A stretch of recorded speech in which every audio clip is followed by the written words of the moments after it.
د پېښور پیشتخرې تاڼې پولیس سره مقابلې نه بعد دوه انتهایی خطرناک سنیچرز په زخمی حالت کې گرفتار کړل شوي دي. په دغه سلسله کې د پېښور پولیس د اړخ نه چې کوم بیان جاری کړی شوی دی د هغه بیان مطابق رشید ولد مقبول دغه شانته یاسین عرف کوم دا دوه ملزمان په زخمی حالت کې گرفتار کړل شوي دي.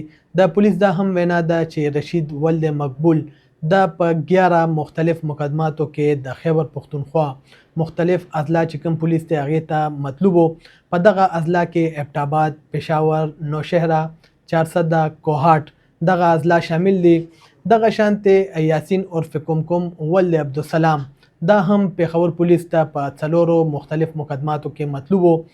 دوی نه په وارداتونو کې استعمال شوی اسلحه چې دا هغه هم برآمد کړی شوې ده. د پولیس دا وینا ده چې ملزمانو نه مزید تفتیش هم جاری دی. کېدای شي چې دوی مزید انکشافات وکړي او په هغه انکشافاتو باندې مزید کار وکړی شي. کېدای شي چې دوی نور څه داسې نومونه واخلي چې هغه هم دوی سره په مختلف وارداتونو کې شامل وي. بیا به د هغوی د ګرفتارۍ دپاره هم مزید کار کیږي.